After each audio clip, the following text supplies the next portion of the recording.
Brother saved me from my parents' plan to make me a teen mom to my nieces while dropping out of college, but now he's struggling with depression because our family disowned us both. Hi, I, 20F, am currently in my 4th semester of college. The fact that I am able to go to college is largely thanks to my brother Mike, 27M. This resulted in us both being estranged from family, and the reason for this post is that I need to help him with his resulting depression and isolation. Some backstory: we come from a patriarchal, conservative Christian background, although we didn't really practice. But everything was always in the obey your parents vibe. My parents, both 43, are the oldest siblings in their families. My father's family, parents, 2 brothers, 1 sister, all live within 20 minutes of my parents' home. All aunts/uncles are married and I have 8 cousins on that side. My mother's family is originally from here as well but has all since left the area. Grandparents moved to a retirement community in Oz several years ago. Uncle is career military currently stationed at Guerre. Aunt, Kay, moved to Oz after graduating college for her career. We are from a Midwest US state and are Caucasian.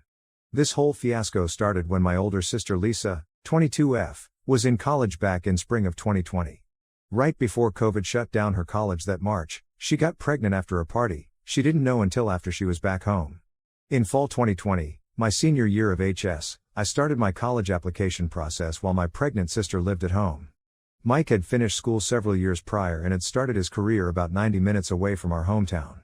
Lisa gave birth to twins a few days after Thanksgiving 2020. In January 2021 I received my early acceptance to my dream school, nothing like Harvard but a highly rated public Ivy in my state. I had also gotten enough of a scholarship to cover the tuition, but not room/board. Obviously I was ecstatic. Unfortunately that was about to come crashing down. In May 2021, my parents told me that I could not go to school and that I needed to stay home to raise my nieces while my sister went back to school since she needed to support her kids and thus needed a better education. Much screaming ensued, with my father eventually telling me that his decision was final and that was that. Well, Mike learned what happened, called me and said yeah, that's not happening, and we made plans. I would like to take a moment to give a shout out to the Reddit posts back in early 2021 that discuss the steps to take and things/docs to gather in order to successfully leave home for good. And that's what we did. We had discussed plans a few times when he visited and took me out to lunch, and one day that July I had my essentials all packed, left a letter for our parents, and after lunch we just went back to his apartment. As you can imagine, the fallout was explosive.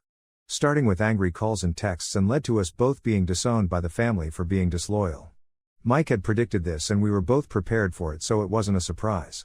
Anyway, that August he paid my remaining school balance and dropped me off at my dorm, and I have been living and studying here since then.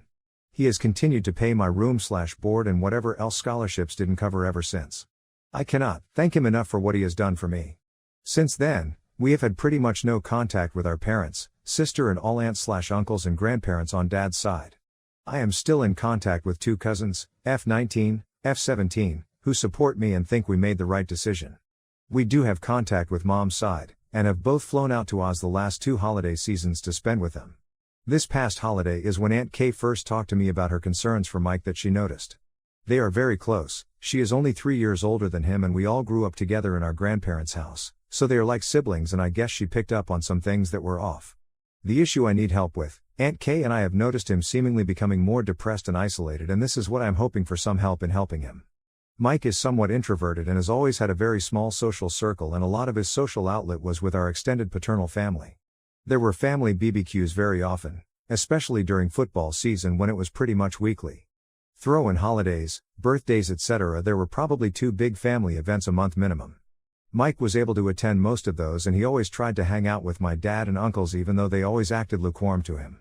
With that now gone for the past 18 months, he hasn't really had that outlet. So please Reddit, any advice would be appreciated. He gave me my life back and I need to find a way to do the same for him. Thank you all. Update 1. Hi, I just wanted to post a quick update to what I posted last week. I say quick, but it's probably going to be long, so apologies in advance, just trying to get everything out of my head. Mike came down here on Saturday as planned.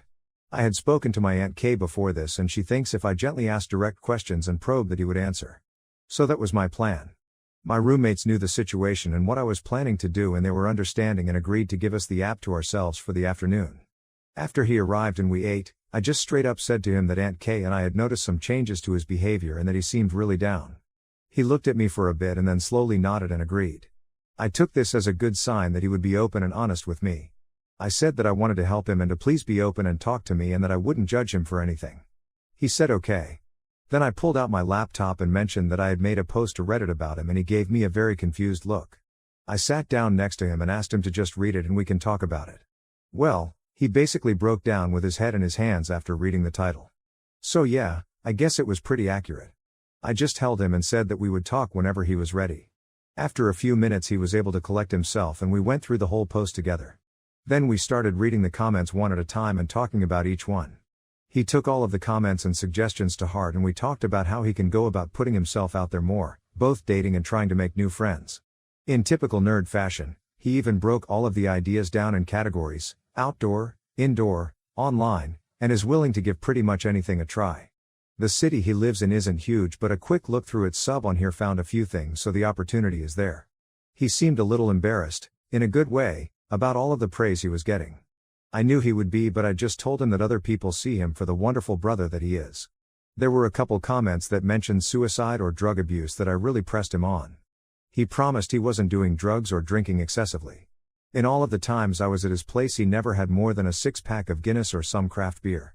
This is something I am definitely going to keep on him about since I don't want him to drink his pain away.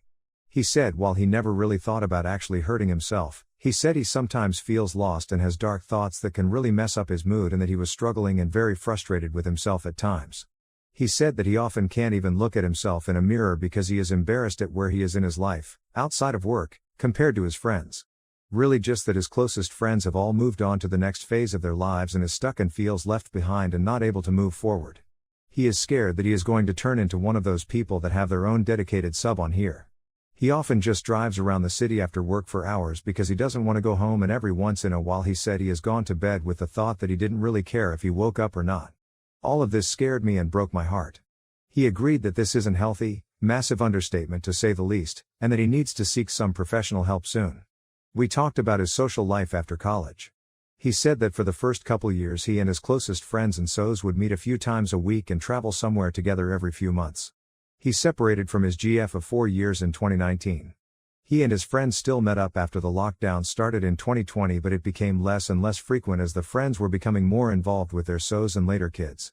Eventually they were meeting once a month or less. Mike recognized this but said he had a hard time meeting new people to go out with or finding people who were looking to make new friends as opposed to just chit-chatting while they did whatever activity they were doing. He said he found it very hard to break into existing friend groups and has some acquaintances but not really anyone who he feels close to. At the same time, he was going to more and more family functions just to fill a void and be social around people, and dote on our nieces after they were born. After that was gone, he felt completely lost and spiraled down but didn't know how to communicate how he felt until I forced the issue. It was mentioned that I should not try to keep defending my parents, and I agree. What they wanted to do was inexcusable and unforgivable. I asked Mike if he would ever consider reconciling with the family if they reached out. He said Lisa yes, Mom maybe, everyone else can fuck off. I was a little surprised and asked why, and he said that they basically told him what they really thought of him and his life and interests. He pulled out his phone and showed me the old texts from when I left. Multiple messages from our father calling him a disgrace, disowning him, demanding he return me to them, WTF? I am not property, calling him the mastermind of this plot to destroy the family and all sorts of other vile stuff. One uncle mocking his manliness for doing things like reading, he likes to read fantasy stuff, as well as his career, engineer, as something not manly enough. One aunt that threatened to cut his balls off as they are the source of attitude and disobedience. Another uncle that threatened to beat the shit out of him if he saw him again. I think Mike would wipe the floor with any one of them. More of the same from grandparents, dad's parents, and some other adults on that side. I had received some nasty messages, just not the threats, and was a little shocked overall, but he just had a little smirk. When I gave him a questioning look, he just said that it's good to know how people really feel and where you stand with them. When I asked about Mom, he showed me her last few messages to him. I was expecting more of the same, but it was much different and I am not sure what to make of it. She said your father needs you to bring her back right now. Mike, I can't do that. You know if I do she will never be able to get out. Mom, I know. Please take care of her. I love you both. Mike, I will. I love you too, Mom. NGL, I cried after that for a bit. So yeah, it turns out that my dad's whole family is a lot more toxic and despicable than I thought. I still can't figure out Mom's reaction, though I asked him point blank if he wanted me to take out a loan to cover my expenses for the rest of my time at school, and he rejected that immediately. I said that I didn't want him going into debt for me and he said that he wasn't. He pulled up his account and showed me the transaction last month from his savings account to my school as proof. He said that he wanted me to be able to finish school debt-free like he did since it takes so much pressure off. Most of his friends have $40K plus in debt, so even though there is currently a payment pause eventually that will come due. I asked him how he was able to do that and he said he got merit scholarships plus several grants that covered all but about $2,000 per semester, which he could cover himself, and he worked to always have enough money for the difference. We grew up low income, not exactly poverty but definitely at the low end of the middle class. I would have been eligible for need-based aid as well, but my parents refused to fill out the form, so I wasn't able to get the grants or regular student loans, and they wouldn't co-sign a private loan. This is how they were going to force me to stay. When Mike found out, he did the math and figured out that as long as I was able to keep my scholarship to cover tuition, he would be able to cover the rest. It comes out to about $7,000 a semester that he is covering. I am more comfortable knowing that he isn't going into debt for me, and I am definitely making sure I keep my GPA well above the level needed to keep my scholarships. He told me to not worry about the money and to just focus on doing my best. I also found out that he is still sending money every month to our sister, something I knew he did before but didn't realize he was still doing. His response, a shrug and a comment that he was pretty sure the kids aren't eating less. We ended up talking a lot longer than I realized, and my roommates came back around 7 and asked if we wanted to get some dinner. I asked Mike if he wanted to stay and keep talking, and he said yes. We ordered some pizza and the 6 of us plus my 3 roommates and 1 BF, sat in our living room to eat. I could tell this was probably Mike's worst case scenario of being in a group of friends but not really knowing anyone other than me. His body language showed he was uncomfortable and guarded, body tense, head down, shoulders hunched forward, but my friend Nikki made sure to keep him engaged in the convo, and after 10 to 15 minutes Mike visibly relaxed. He sat back and looked relaxed and was much more forthcoming. I was so happy for him and thought that maybe he is just someone who needs a little more time to really become comfortable enough before opening up and talking freely with new people. He ended up crashing on our couch that night. Sunday morning he took me to breakfast to talk some more before he dropped me off at work. We had a long hug and he thanked me for recognizing that he needed help and that reading the comments and talking about how he felt and coming up with some ideas and plans made him feel better than he had in a long time. I told him that I love him and I am there for him always, and reminded him that we are a team in this. After work I called Aunt Kay and we talked about everything. She was happy that I was able to get him to open up and understood that it was probably hard for him to ask for help. She is also going to keep nudging him to be more open and to put himself out there more. So this is where we are now. He has some homework to do in finding some new things to try out and just get out and meet people. I also told him that he has to have at least 2 dating accounts open before we meet up again, and I would help him set up a good profile equals. I am glad that he doesn't really have many regrets about what we did, I know I don't, and is really focused on moving forward. I know this will be a long and probably sometimes painful process for him, but I told him I would be there for him every step of the way. I have also reached out to some of his friends on SM to see if they are willing to talk with me about him. I also want to talk with their SOs, since they know him, and I would like a female friend perspective rather than just a sister perspective. Oh, and to the commenter/DM who said I should have sex with him to help him, I'm not sure what to say other than he's not my type. We aren't that close? SMHID. I guess this counts as my one update for this. If anything else happens I can either put it in the comments or my personal page if the post is locked. I would like to sincerely thank everyone who responded for the kind words, love, advice, ideas and insight into things we hadn't realized or considered. It really meant a lot to both of us. Much love for the hive mind. Edit. I wanted to respond to a few comments that were made before the post was locked/removed. 1. I am definitely going to talk to the financial aid office about my situation and see if I can be considered an independent student for aid purposes. Thanks for the info on that, I did not know this was a thing. 2. I know he has everyone on blocked except for our mom and sister. I know it hurts him that our nieces are likely going to grow up in that environment.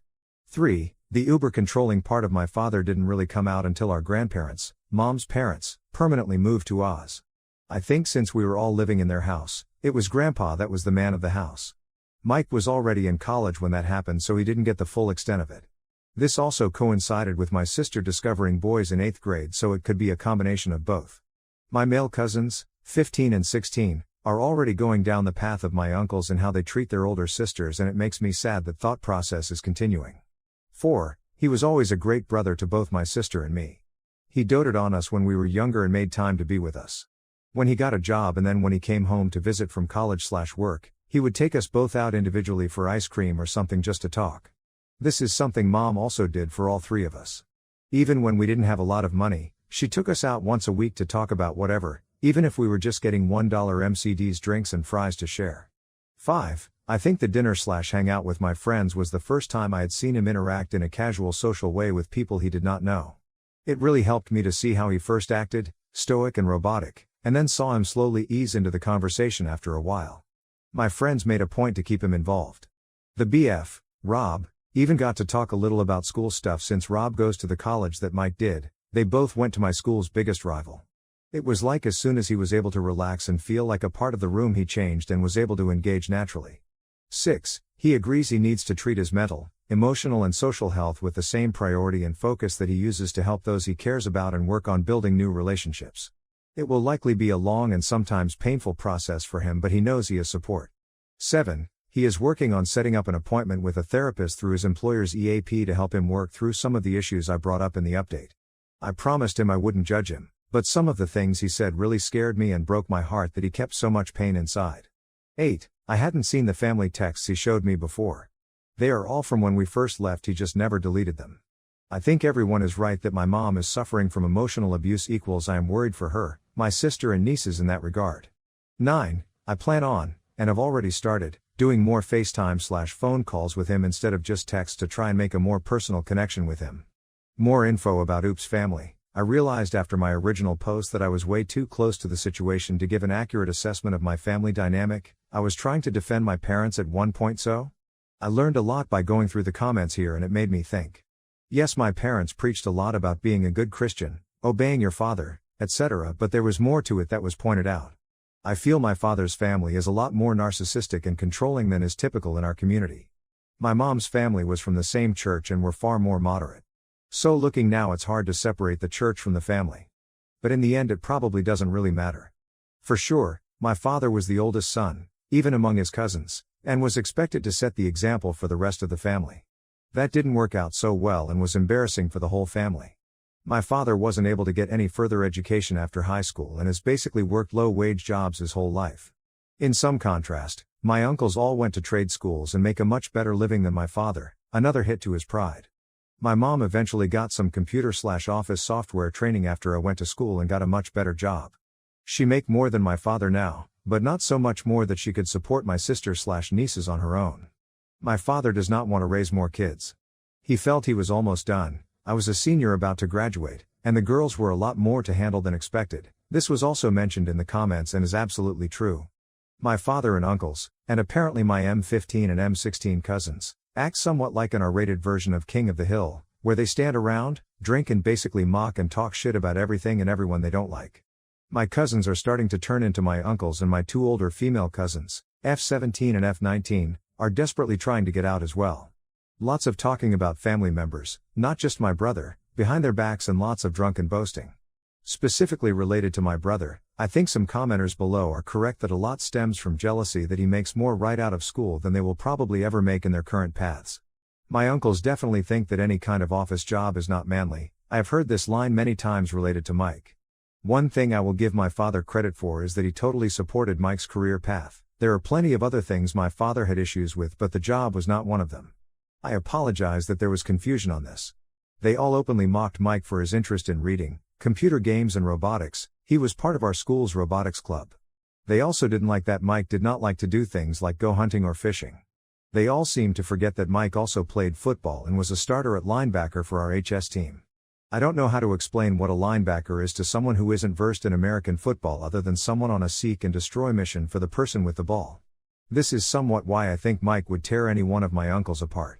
Like I said, my uncles are good at drunken bragging, and I think they would wilt if actually confronted. I think the last thing I want to say is that I am worried about my sister, nieces and mom. So is Mike. He never blocked their numbers. I think if they reached out to him and asked for help, he would instantly go. I don't know if that would be a good idea or not, but he would do it. He was a lot closer to mom, a bit of a mama's boy tbh sorry, and I think he would do it and figure out the rest later. Update 2. This has been the most emotional week of my life. I am sitting here in my aunt's living room, watching my almost 4-year-old nieces sleep. I still can't believe it. Mike and I had been planning on visiting our grandparents and Aunt Kay and her family for a while. We left the day after my summer internship ended. We had no idea that they would also be visiting. My mom and Aunt Kay confirmed that they wanted to surprise us. Well, they succeeded. When Mike and I landed, I turned my phone on. I saw a message from Aunt Kay that was just a selfie of her, my sister and my mom with a note that just said to have a safe trip and we will see you soon. I almost broke down right there in the airport and showed Mike the message. He started breathing heavy but his face was unreadable. I am glad he was driving because I don't know if I would have been able to. When we pulled up to the house, my mom and Lisa basically tackled me in the front yard, eventually pulling Mike into a massive group hug as well. Since then the week has mostly been talking, laughter, tears and hugs. Mom and Lisa have taken us both aside many times to talk one-to-one, especially Mike. The only negative is that my nieces didn't recognize Mike or I, which is to be expected I guess since they were like 8 months old the last time we saw them. I hate that I have missed so much of their lives. They seem to warm up to me in a few days, probably because my mom, Lisa and I look pretty much alike, only differing in height and hair color. They have yet to really warm up to Mike, but Lisa has repeatedly assured him that they will get to know him. So yeah, that's where we are right now. I am completely emotionally drained, but I couldn't be happier. Mike and I head back home later today and I start my senior year next week. I know I will get to see them regularly.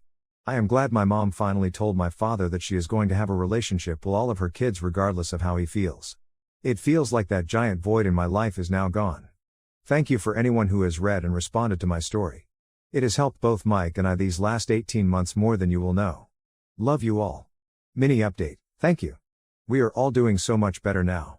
They have visited me at school several times this past semester and we all spent Christmas at Mike's house. We are still taking things slow with the kids, but I'm getting to know them now and I can't express how happy that makes me.